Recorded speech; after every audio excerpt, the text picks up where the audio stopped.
Lalu bagaimana informasi terkini mengenai kecelakaan ini kita tanyakan kepada rekan Leo Chandra yang berada di RSUD Subang dan juga ada rekan Iman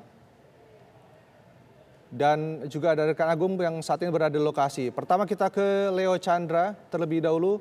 Leo, bagaimana dengan kondisi terkini di sana? Ya, selamat pagi Rendra Kusuma dan juga pemirsa TV One, di mana saat ini saya secara eksklusif kemudian sudah berada di dalam ruangan dari supir, yaitu Bapak Sadirah, yang juga mengendarai bus Transputra Fajar. Yang bisa saya gambarkan, Rendra, sebelum saya ngobrol bersama Pak Sadirah, saat ini kondisi Pak Sadirah memang mengalami luka-luka di bagian kaki, kemudian luka di bagian kepala, dan juga luka di bagian telinga. Selamat pagi Pak Sadirah, masih bisa berkomunikasi dengan kita ya Pak? Bisa.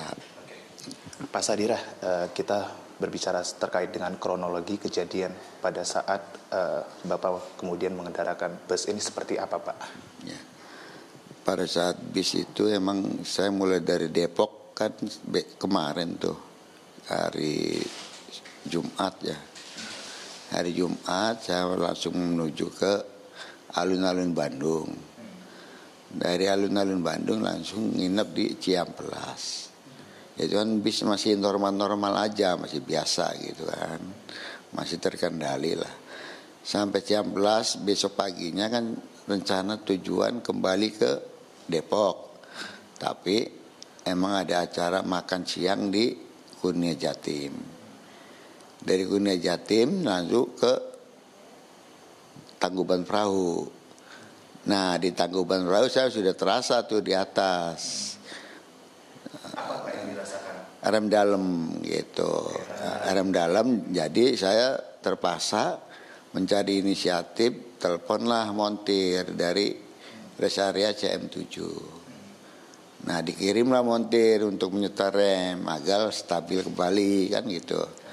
Nah dari situ ya kita kembali turun untuk mengarah ke Depok.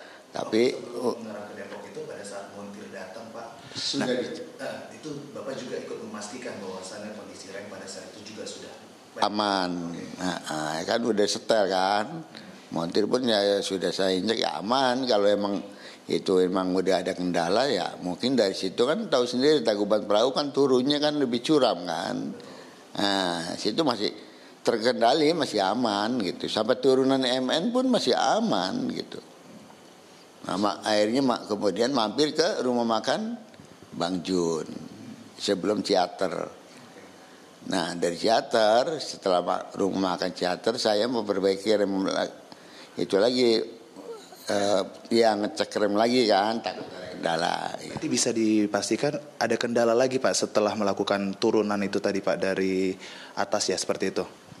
Dari atas sih masih normal sampai rumah makan Bang Jun kan bisa masih terkendali lah. Nah sampai Bang Jun ya untuk melanjutkan perjalanan. Nah disitulah saya baru terasa di jalan MN itulah. Ini kok angin habis. Pada saat perempatan teater itu mobilnya keluar, ada yang keluar. Saya nginjek rem langsung prelok tarik rem tangan gitu. Ternyata begitu mau masuk gigi itu udah nggak bisa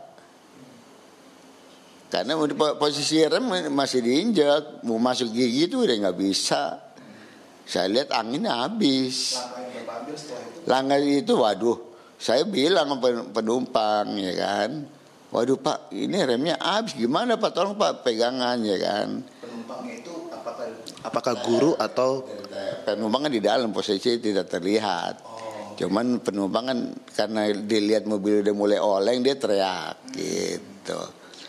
Nah setelah itu saya mempunyai inisiatif untuk mencari tempat yang kalau biasanya kalau turunan ada bukan bahu jalan, penyelamat. Iya kan? Penyelamat kan di situ ternyata tidak ada gitu. Nah kalau saya lihat di depan itu ada sekitar motor 5, terus mobil yang dari arah sana pun ada ya kan. Itu lawan arah Yang di depan saya motor 5, yang lawan arah ada mobil gitu. Jadi saya terpaksa lah sebelum mobil itu lewat saya buang ke kanan.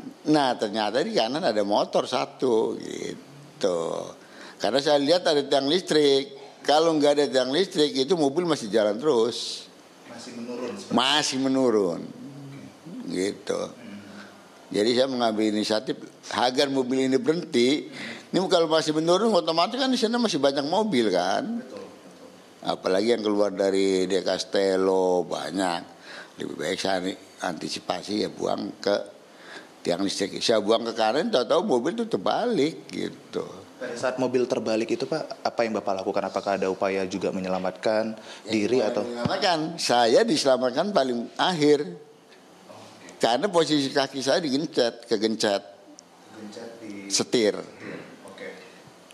Jadi posisi saya terakhir ya, penumpang itu ya sudah melangkahi kepala saya semua, yang masih sehat atau yang gimana gitu. Jadi semua lewatnya dari saya karena posisinya kan di atas, saya di bawah.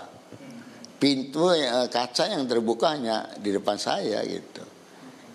Ya antisipasi saya terakhir gitu untuk bisa pertegas lagi Pak bahwasannya memang kecelakaan ini karena remblong seperti itu ya Pak. Karena memang kecelakaan ini karena remblong gitu. Kehabisan angin jadi kita nggak bisa masuk gigi pun susah. Untuk gigi rendah aja kita nggak bisa masuk gitu. Nah Pak, pada saat sebelum kejadian kecelakaan maut ini Pak, Bapak masih ingat di sebelah Bapak ada siapa, kemudian di belakang Bapak juga ada siapa, dan sebelum kejadian itu Bapak berkomunikasi dengan siapa? Berkomunikasi sebelah ini kan ada Kenek. Iya, terus ada TL Pak Sumatri.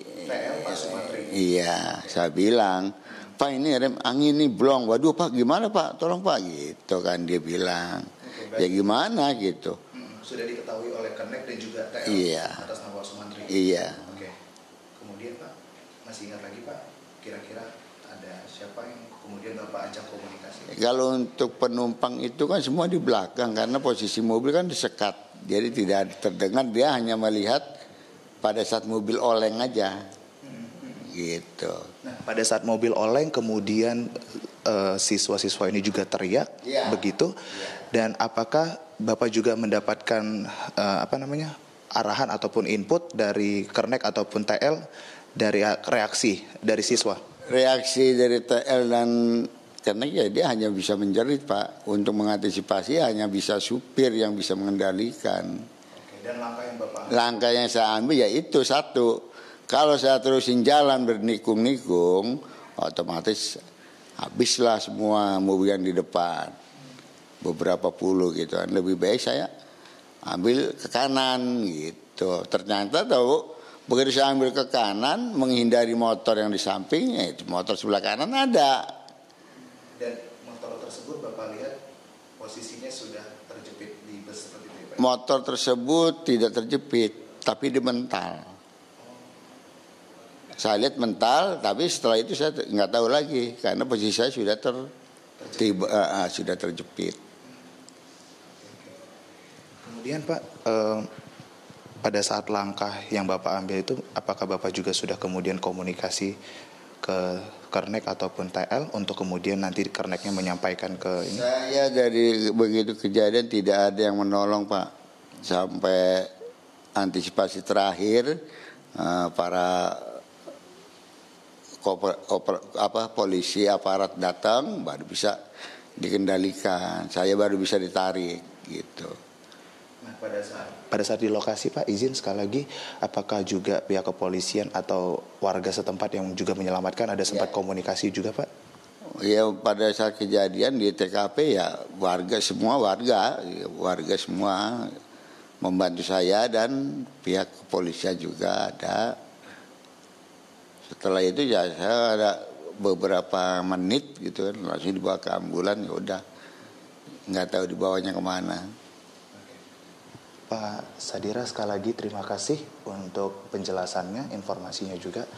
Dan saat ini juga kami doakan Bapak untuk segera pulih Dan juga itu dia tadi Rendra Kusuma dan juga pemirsa TV One terkait dengan kronologi yang dijelaskan oleh supir yaitu Pak Sadira.